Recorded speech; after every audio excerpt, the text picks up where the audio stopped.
김두일의 페이스북 베스트 글. 안녕하세요.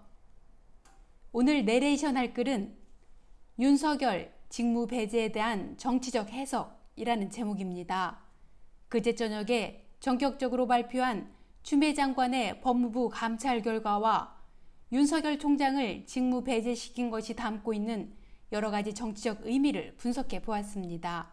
이 글은 25일 오후에 페이스북에 올라가 아직 만 하루가 지나지 않았는데 좋아요 1665개, 공유 200회를 기록하고 있습니다. 자, 그러면 시작하겠습니다. 2020년 11월 25일 윤석열 직무 배제에 대한 정치적 해석, 피트 추다르크. 윤석열이 직무 배제가 된 감찰 결과는 크게 6가지이다. 언론사 사주와 부적절한 회동, 재판부 사찰, 채널A 및 한명숙 사건 감찰 방해, 채널A 감찰 정보 외부 유출, 정치적 중립 훼손, 감찰 조사 불응 등이다. 모두 엄중한 사안들이고 충분한 징계의 사유가 되는 내용들이다. 게다가 이 모든 혐의를 윤석열 한 명이 저지른 것도 사실은 대단한 일이다. 이후 절차는 법무부 장관을 위원장으로 하는 검사징계위원회를 소집해서 징계 결과가 확정되는데 나는 최고 수위 징계에 해당하는 해임까지 갈 수 있다고 판단한다. 그 이유는 상기 6가지의 중대한 비위 중에서 특히 판사 사찰 때문이다. 다른 배의건들은 검찰의 파트너인 국힘당과 충실한 부역자인 언론, 검찰 기사단에 의해 일정 부분은 쉴드도 가능하고 무엇보다 정치적 이슈로 몰고 갈 수 있다. 하지만 판사 사찰만큼은 도저히 쉴드가 불가능하고 정치적 쟁점으로 몰고 갈 수도 없다. 판사 사찰이 없었다면 해임에 대한 검사징계위원회의 처분이 법적, 정치적으로 다툼과 논쟁의 여지를 의도적으로 만들 수 있겠지만 사찰만큼은 삼권 분립과 민주주의에 대한 심각한 도전이자 죄질이 대단히 불량한 범죄에서 벗어나기 힘들다. 그들이 억지는 쓸 수 있겠지만 적어도 논리적 전개에 대단한 구멍이 생길 수밖에 없다. 많은 사람들이 윤석열로 인해 스트레스를 받을 때 나 또한 스트레스를 받았다. 하지만 나는 문재인 대통령이 윤석열에게 압력을 행사해서 사퇴를 하도록 만드는 것이나 혹은 국회에서 검찰총장 탄핵을 추진하는 것을 반대했다. 왜냐하면 그렇게 가는 순간 일시적으로 지지자들의 속은 후련할 수 있겠지만 윤석열의 비위와 부정은 사라지고 정치적 이슈만이 남기 때문이다. 나는 윤석열이 국정감사에서 심한 어그로를 일으킨 이유가 더불어민주당에서 국회 차원의 탄핵을 유도하기 위한 행동이라고 의심을 했다. 순교자 코스프레를 통해 자신의 잘못은 덮고 정치적 이슈로 국면 전환을 할 뿐 아니라 대놓고 야권 후보로서의 지지율을 끌어올리고 나아가 유력주자가 된다는 발상을 누군가의 코칭을 통해 받아서 한 것이 아닌가라는 의심 말이다. 하지만 당정청에서는 윤석열의 격장지게에 흔들리지 않고 단지 원칙대로 했다. 사실은 완벽한 팀플레이를 했다. 이 부분에 큰 박수를 보내고 싶다. 우선 청와대에서는 윤석열 직무 배제 명령에 대해 공식 논평조차 하지 않았다. 국힘당과 윤석열이 가장 원하던 것은 청와대의 개입 혹은 적어도 윤석열을 비토하는 논평이라도 나오기를 원했는데 청와대에서는 철저하게 무시했다. 외청장 따위의 비위는 청와대가 아닌 법무부에서 처리할 문제라는 태도이다. 도리어 정의당에서는 윤석열 직무 배제에 대한 입장을 밝히라는 어처구니 없는 주장을 하던데 그들의 정치적 센스가 너무 부족하다는 것을 새삼 느낀다. 그들은 정말 정치 동아리 수준으로 전락했다. 또 하나의 중요한 사실은 왜 어제 24일 감찰 결과를 발표했을까? 나는 공수처 때문이라고 생각한다. 더불어민주당에서는 지난 18일까지 국힘당에서 공수처장 후보 추천을 하지 않으면 공수처법 개정안을 진행하겠다고 최종 통보를 했었다. 물론 국힘당에서는 후보 추천을 하지 않았고 더불어민주당에 통보한 스케줄대로라면 오늘 11월 25일 법사위에서 법안 심사를 하고 12월 2일 본회의에 통과시키는 일정이다.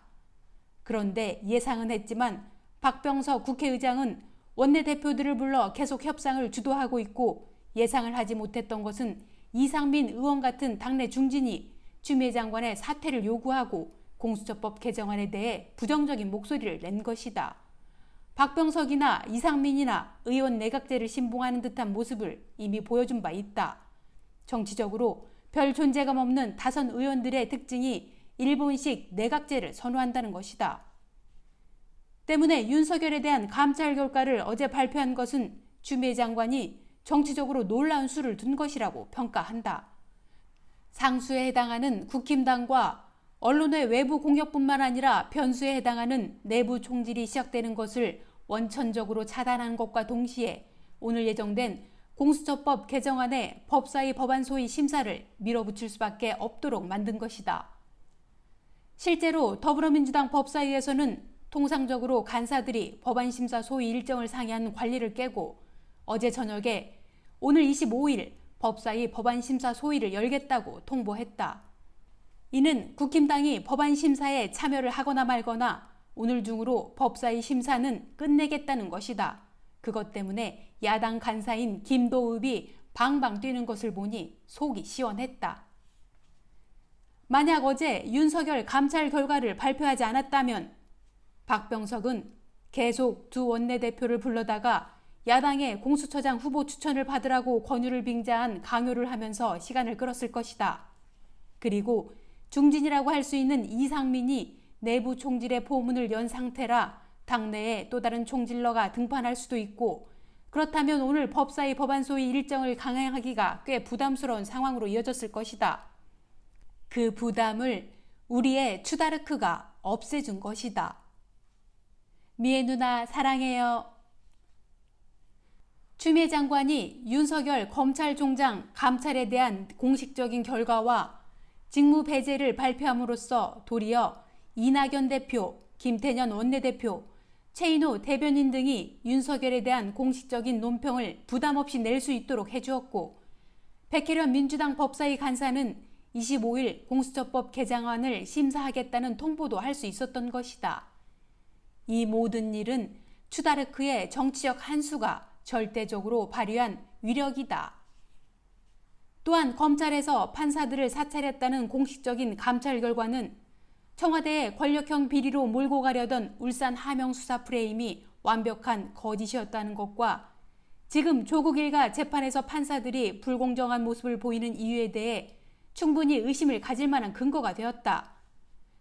정경심 재판 초기 나이 어린 평검사들이 송인권 부장판사에게 대놓고 불손한 모습을 보이던 것도 사찰을 통해 판사도 기소할 수 있다는 의도를 가지고 협박을 한 것이라고 충분히 유추할 수 있는 것이다. 재판에서 판사를 열받게 하는 행동을 하는 것은 통상적으로 두 가지 이유 외에는 없다. 검사 혹은 변호사가 미쳤거나 혹은 재판에 이길 생각이 없는 것이다. 그런데 알고 보니 검사들은 제3의 계획이 있었던 것이다. 에라 이 나쁜 검사들아. 나는 12월 23일 예정된 정경심 1심 선고도 어제 발표된 판사 사찰에 영향이 있을 것이라고 본다. 정경심 공판 과정에서 검찰의 공소장은 완벽하게 무너졌다. 과거에는 재판 과정을 기자들이 보도를 하지 않으면 구체적으로 알 수 없지만 이제는 세상이 바뀌어서 아주경제나 빨간아재 같은 유튜버가 실시간으로 구체적인 내막을 알려주었기 때문에 검찰이 얼마나 엉망진창의 기소를 유지해왔는지 우리 모두 알고 있는 것이다. 표창장 가지고 징역 7년을 구형한 검찰이 얼마나 정신 나간 것인지도 포함해서 말이다. 정경심 1심 선고에서 유일하게 신경이 쓰이던 것이 재판부의 편향성이다. 임정엽 판사가 재판 과정에서 보여준 편향성이 법리를 무시한 판결이 나올 수도 있다는 불안감을 주었다. 과거 한명숙 2심 재판에서 1심을 뒤엎고 유죄를 판결한 정형식 판사처럼 말이다. 만약 정경심 교수의 1심 판결이 법리를 무시한 판결이 나온다면 두 가지로 해석할 수 있다. 저 판사도 검사들에게 사찰을 받고 협박을 당하고 있구나. 혹은 저 판사는 검사들과 한편이구나. 그런데 판사 사찰이 공식적으로 알려진 이상 정경심 재판부는 협박에 의한 판결은 가능성이 적다고 볼 수 있고, 따라서 검사들과 같은 편이라 이상한 판결을 내리지 않는 것이라면 제대로 법리에 충실한 판결을 내려야만 하는 것이다. 애초에 재판부가 법리적 해석에 충실한 판결을 내릴 생각이었다면 별 문제가 없지만, 혹시라도 그게 아닌 의도가 있었다면 지금쯤 머리가 깨질 것이다. 인공지능이 아닌 사람이 내리는 판결이라 정서적 영향도 전혀 없다고 단정 지을 수는 없다. 때문에 나는 검찰의 판사 사찰 문제는 어떤 형태로든 이후 정치적 사건들 재판에 영향이 있을 수밖에 없다고 생각한다. 김명수 대법관은 판사들이 검사들에게 사찰을 당하는 삼권 분립이 도전받는 이 상황을 어떻게 보고 있을지도 궁금하다. 양승태처럼 불법을 저지르라는 것이 아니라 사법부의 권위를 졸로 만든 분노 정도는 표현하는 것이 대법관으로서의 후배 판사들에게 보여줘야 할 모습이 아닐까. 자, 결과적으로 어제 추미애 장관의 한 수는 정치적으로 파급력이 거대한 놀라운 한 수이다. 정말 존경한다. 지금부터는 국힘당과 언론이 마지막 발악을 할 타이밍이다. 모든 언론들이 경쟁적으로 단독 기사를 쏟아낼 것이다. 그들이 지난 1년 사이 조국, 윤미향, 박원순 관련해서 쏟아낸 기사들이 지나고 나면 다 거짓이었다. 오늘부터 그들은 검찰발 소식을 그대로 전하는 것에만 충실할 것이다. 유한한 언론. 정부 여당과 민주개혁 진영에 있는 시민들은 이제부터 마지막 스퍼트를 할 시점이다. 윤석열의 징계가 확정될 때까지, 그리고 공수처법 개정안이 국회 본회의에서 통과될 때까지가 바로 그 중요한 시기에 해당한다. 윤석열 징계와 공수처법 개정안이 국회 본회의에 통과가 된다면 검찰개혁은 구분응성까지 간 것이다. 그때까지 우리는 무엇을 해야 하는가? 마지막까지 지치지 말자. 방심하지 말자. 이제 정말 얼마 안 남았다. 힘내자. 감사합니다. 그럼 좋은 하루 되세요. 좋아요, 구독, 알림 설정은 희망입니다.